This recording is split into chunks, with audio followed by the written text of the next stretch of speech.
I forgot to look up. Okay, so that's important. Exam 4 is Monday. That would be the 16th, I guess.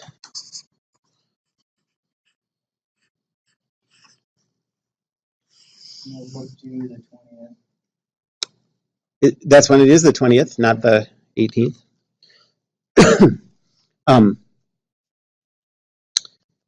The topics for the exam are everything up through rotating coordinate systems.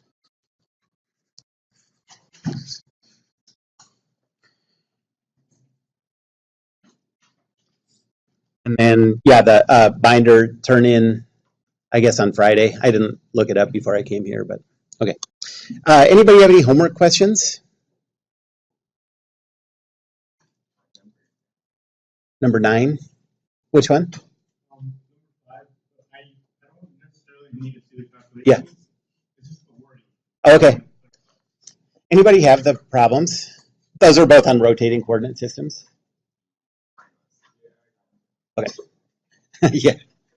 Yes, his is too. I've noticed when you say downward, you're saying the thumb should be pointing in the direction that you're indicating on the question, but the rotation goes according to the right. Yeah, well, that is something you should get used to, because those are really vectors, and that's really the direction the vector points. So you should get used to that. That's not, that's not like my wording. That's the direction of the vector. No, I figured it out. Okay, good. So 5.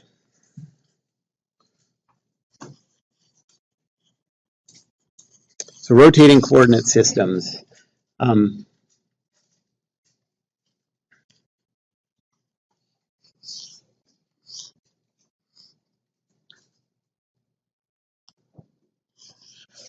At the instant shown, the disk rotates about its center with an angular velocity. Okay, so is it the signs that sort of...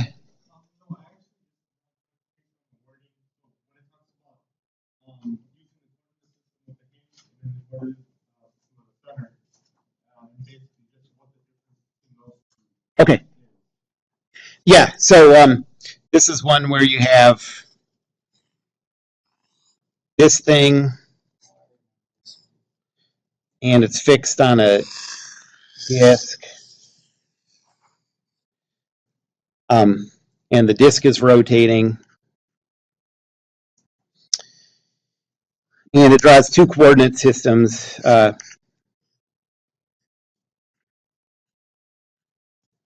orientations are the same. So the difference is their origins are in different places. Well, there's 2 things you have to deal with. So if the coordinate system is here and it's rotating with the disk, then all you have are rotating axes, and so you just use the rotating coordinate system equations. If you put the origin here, then you have 2 ways that the coordinate system is non-inertial, and you have to deal with both of them. One is that the axes are rotating at the same rate as they are here. But the other one is that the origin is accelerating. And so you have to do that as a relative motion thing. So the acceleration of this point relative to the ground, which is what you want, is equal to the acceleration of this point relative to the origin, plus the acceleration of the origin relative to the ground. And you have to use this circular motion to calculate the acceleration of the origin relative to the ground. So it's sort of like, in these problems, most of the time, in most of these problems, the origin isn't accelerating, so you can get sort of lazy about thinking about it this way, but you can, as a general approach, like when you see a new problem, you kind of have to, you have to ask yourself 2 things about any coordinate system. Are the axes rotating? If they are, I have to deal with that. And is the origin accelerating? And if it is, I have to deal with that. Okay. And this is one of those kind of problems I really like because those answers have to be the same. And so, like, if you this is one where you can sort of check your own work, and when you find stuff like that, it's nice. And then number 9.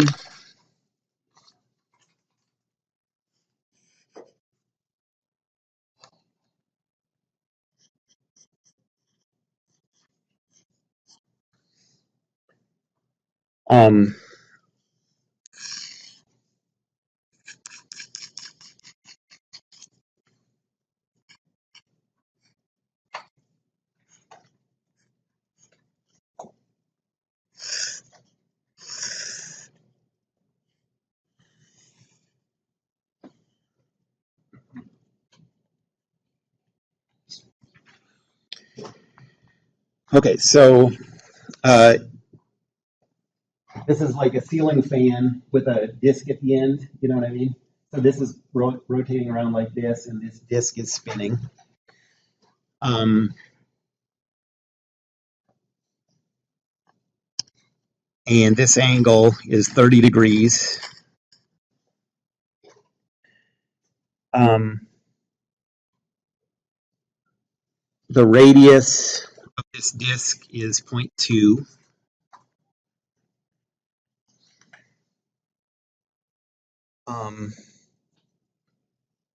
The length of the arm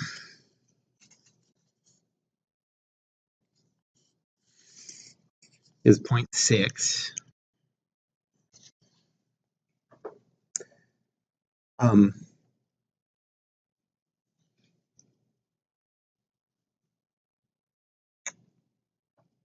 And the disk is rotating around its axis at 40 radians per second.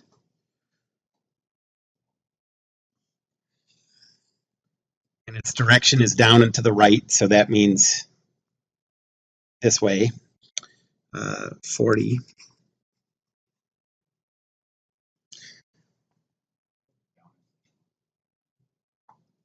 That's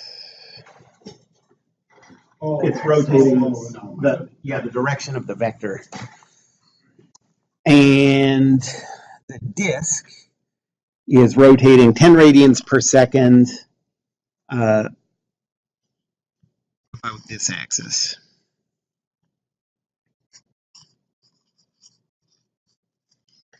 And we want to calculate the acceleration of this point P.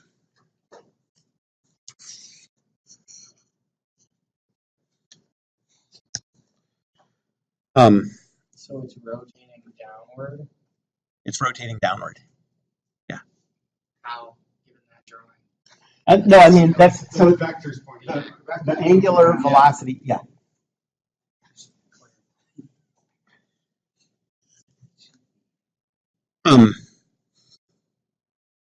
So let's use a coordinate system like this.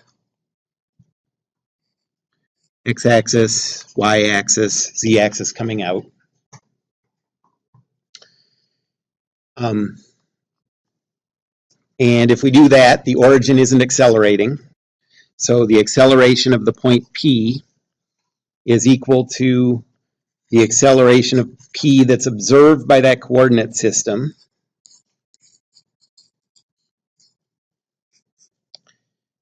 plus capital omega dot crossed with the position vector plus 2 times capital omega crossed with the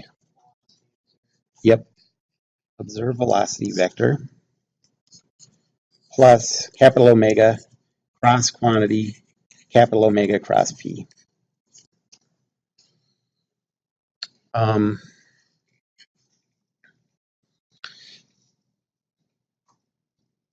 So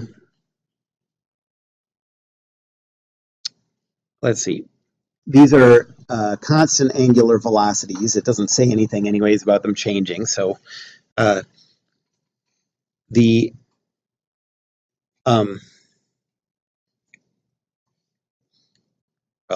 position vector is 0.6 in the positive x direction, 0.2 in the negative y direction.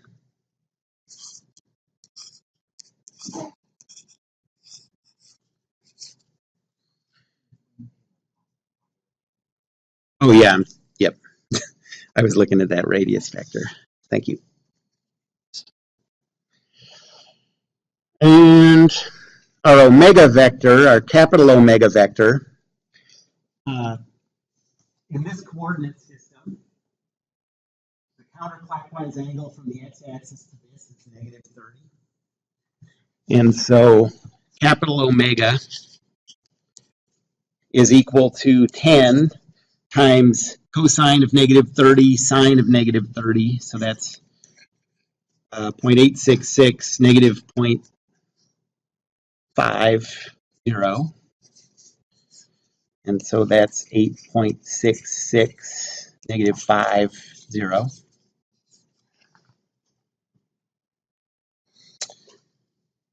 And then we have to calculate the observed velocity and acceleration.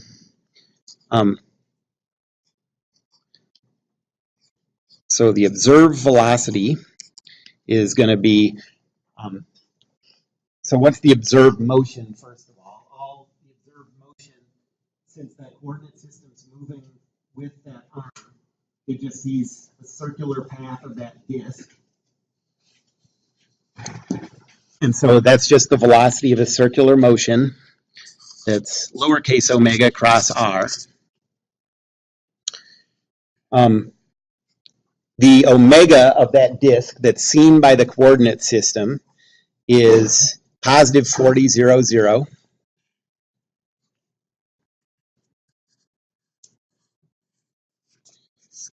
And the r vector goes from the center of the circle to P. So that's just 0, positive 0.20.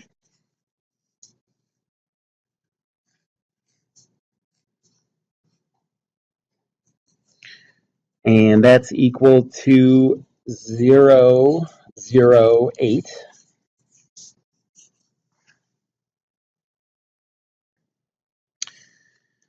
And then the observed acceleration of P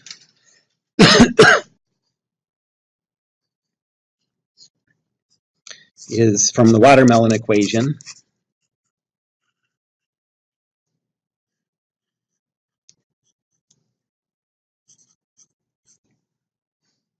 There's no angular acceleration. So this is just 40, 0, 0 crossed with omega cross r, which we already did. So crossed with 0.008. And so that is 0, negative 320, 0.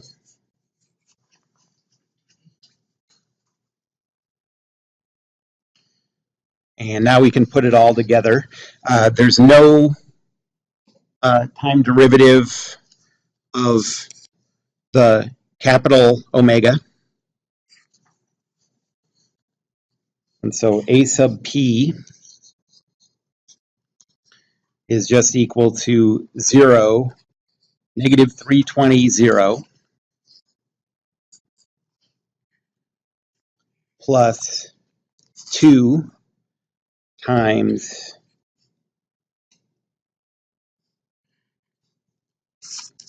8.66, negative 5, 0, crossed with the observed velocity vector of 0, 0, positive 8, plus capital omega 40, 0, 0, crossed with the quantity 40, 0, 0, crossed with the position vector,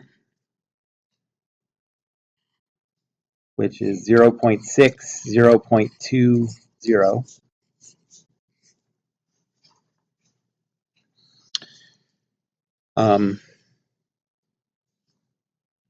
And so whatever that is. Any questions about that one? Oh, okay. Okay, you don't have to do that, but Okay. Okay, yeah.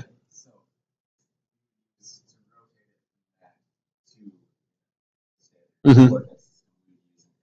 Well, yeah, let's get these numbers and then we'll do it. Now, if you want it, so that's in this coordinate system. Okay. Well, if two people get the same thing, I'm feeling pretty good about that. Oh, well. Yeah. So you don't need to do this.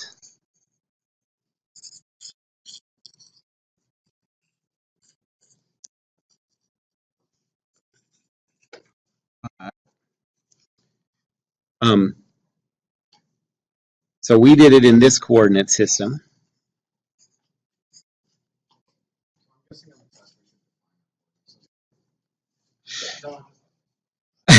Well, I can tell, you know. I mean, if you do it more or less right, I can tell. If you're not sure you're going to do it more or less right, then you might want to show me explicitly, I guess. But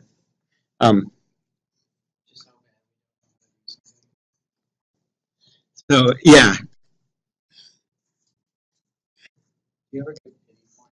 Somebody just did so terribly bad that you could tell that they spent the entire last time on it? Yeah, I definitely always give one of those. 1 out of 6 if you write something, if you make a mark. Not like a 3 out of 6 and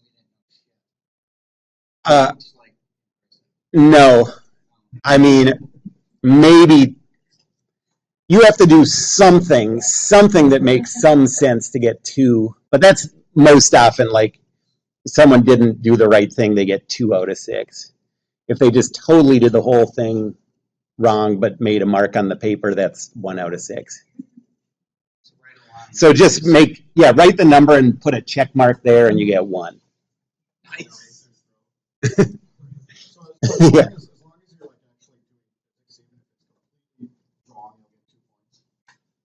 No. But if you do something, you know, if you write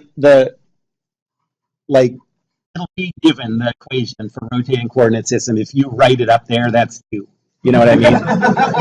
Yes, if you say, or if you, in words, I mean, it won't be given on the problem. It'll be given. So if you look at this and write the coordinate system is rotating, you get 2 out of 6.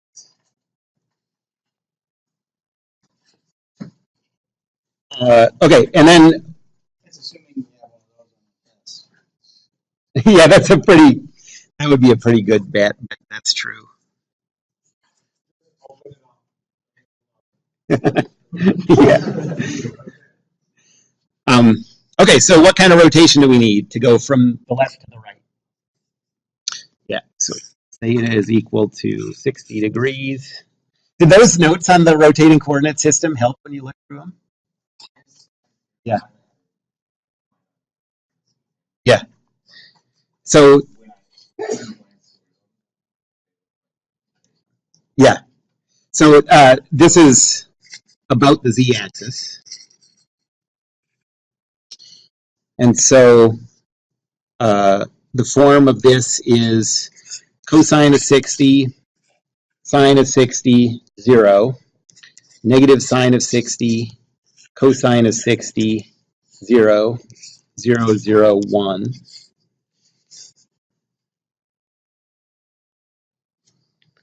And so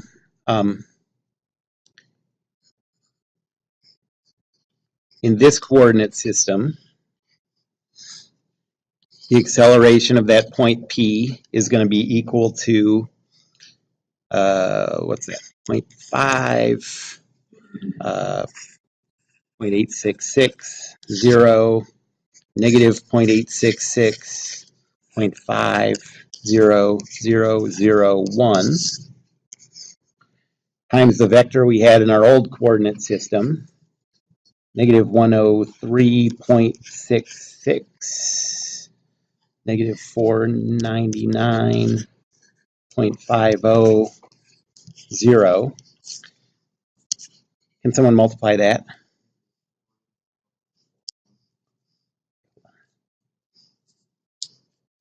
Negative 484.41.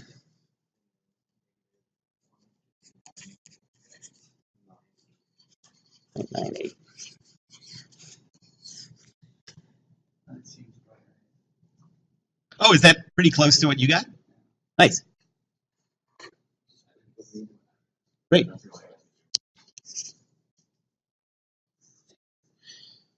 Any other homework questions? Yeah.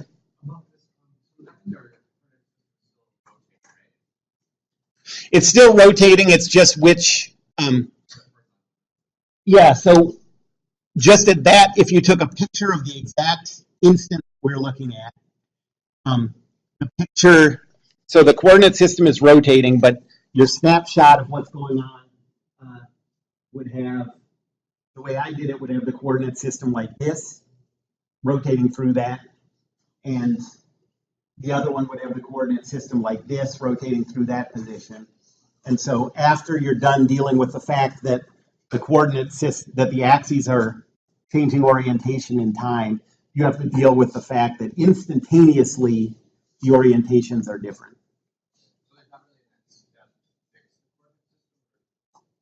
Well, what we did, so you can think of this equation for rotating coordinate systems, this one, is what you're kind of doing is, when you use this equation in a rotating coordinate system, you get an acceleration of p of that point that would be the acceleration measured in a coordinate system that was fixed in space with instantaneously the same orientation as the one that you have at that instant. Yep. So that's really what that's doing, is correcting into an inertial coordinate system. And then you can, because of that, now you can use that acceleration a sub p for kinetics. So like if that particle had a mass of 0.1 kilograms, you could calculate the force that would be required to keep that from falling off or whatever, to keep it in that motion. Any other questions about that one? Any other homework questions or related to the test? Yes. Okay. Wait. Five. Now that you think about it. Okay. So.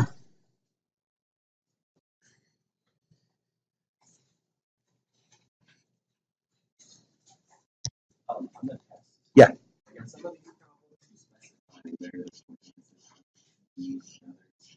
Yeah.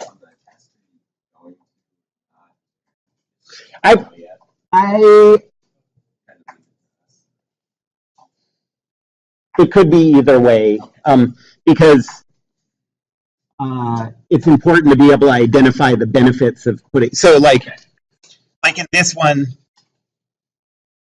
you could have put the coordinate system here.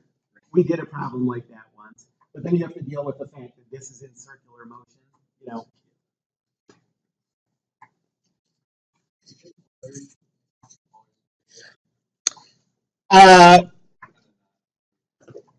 Did I make you? I didn't make you derive that, right? Yeah, we derived it. You did derive it Very first question. in the problems? Then yeah, that's fair game. Okay. I probably wouldn't ask you to just plug in values. That's, but I could see making you derive something about the velocity or acceleration. Now that I think about it, I've done that before.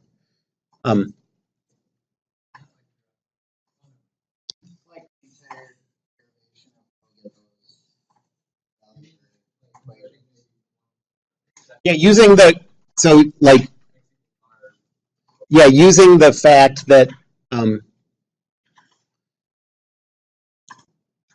that polar coordinates are a rotating coordinate system, and using the fact that the time derivative of a vector in a coordinate system is the derivatives of the components plus omega cross p. Yeah. Yep. Okay, so number 5. I don't think I'm going to have time to do both of these, but why don't I do that makes the most sense, like if you just saw this problem on the test? Okay. Yeah. Okay. Sure. Yes. Okay, so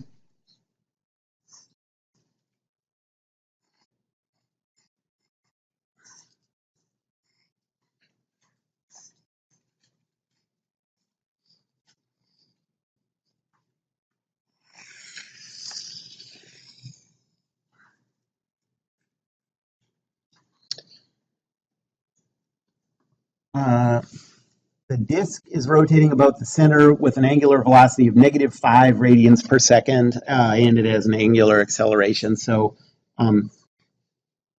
so the coordinate system's given with the x to the left and y up. So -5, I guess, would be in the negative y direction. So that would be rotating this way. The angular velocity is 5 radians per second. The angular acceleration is +10, so that would be the other way. Radians per second squared. And then the rod rotates about its hinge with a constant angular velocity of +8. So that would be in the z direction. +z is that way.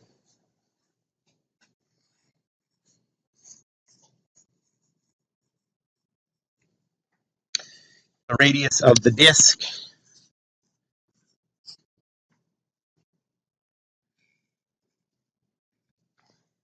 is 1.5.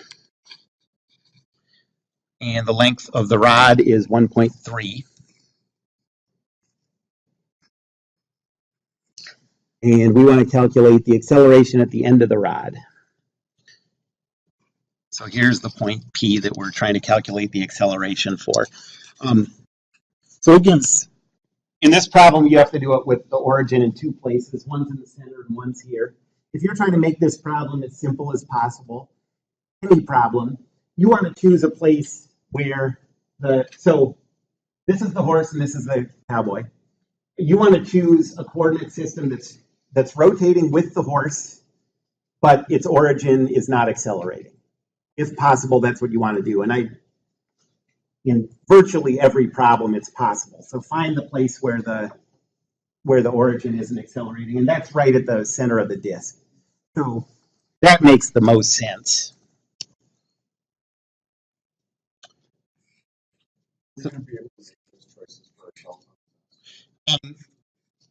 You know,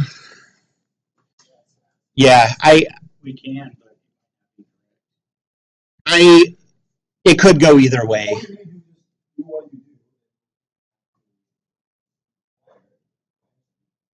I'll just put it on the horse. Yeah.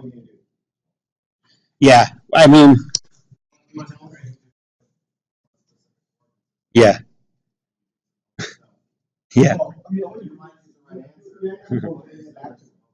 Yeah. Most likely I'll let you choose, but I could see myself in a, angry mood saying like, fix your coordinate system to that hinge. No. be nice to us, man. I mean, yeah. I'll buy you a beer. Ooh. Maybe two. Talk to me about that off video.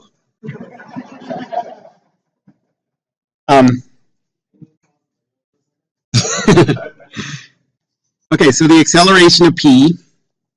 So since I put the coordinate system here, this is the one spot where I can put the origin where I don't have to deal with the origin accelerating. Anywhere else it would accelerate. So this is equal to the observed acceleration plus capital omega dot crossed with the position vector plus 2 times capital omega crossed with the observed velocity plus capital omega cross quantity capital omega cross P. The P vector from the origin, you just go 1.5 meters in the negative x, and then 1.3 meters in the positive y. So negative 1.5, positive 1.30.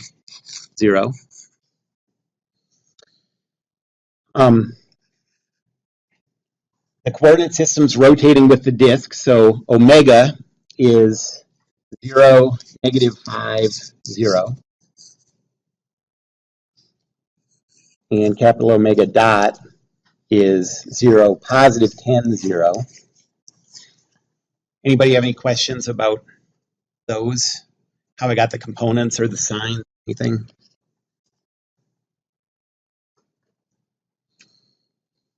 And then we need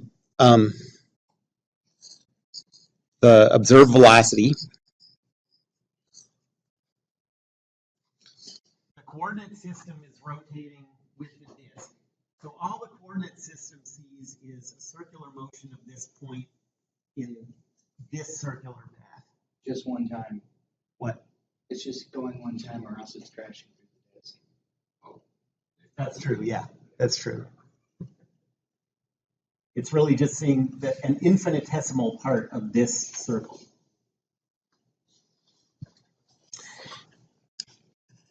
And so that's equal to omega cross r, lowercase omega. That lowercase omega is in the positive z direction.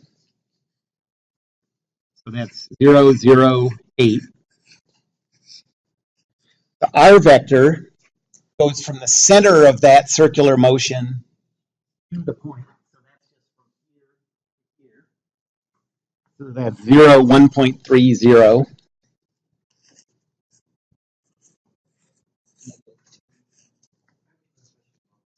Mm-hmm.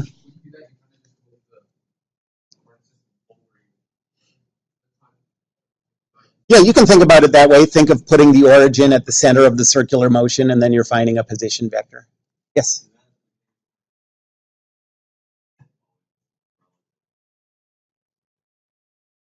Well, anytime the observed motion is a circular motion, which is pretty often, but not all the time, then, yeah, you're using an r vector that's from the center of that circular path to the object. Right. Yep. And this is 10.4 negative. Yes.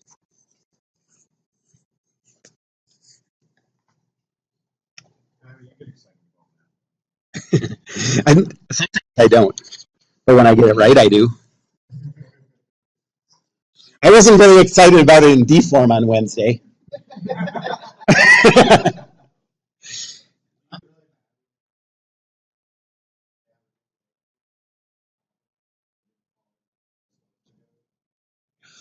No, I don't think so. I think I like that, you know. That's like thinking kind of, you know. I like when they think about it, but I'd still take points off if I was grading them. So the observed acceleration is alpha cross r plus omega cross quantity omega cross r. Now, this alpha is for the circular motion of the arm, and that's a constant angular velocity of 8 radians per second, so that goes away. This is just 0, 0, 8 crossed with this quantity, which is what we calculated before, negative 10.400.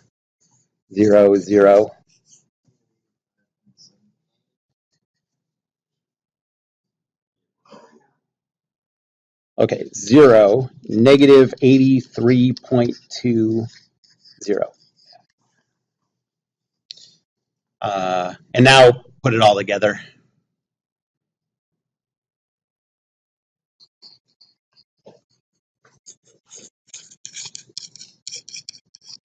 And so then when you do the calculation with the origin in the different spot, once you'll have to use relative motion also, but you'll get that same, not this same answer, you'll get the same answer that you get from, AP is equal to all this.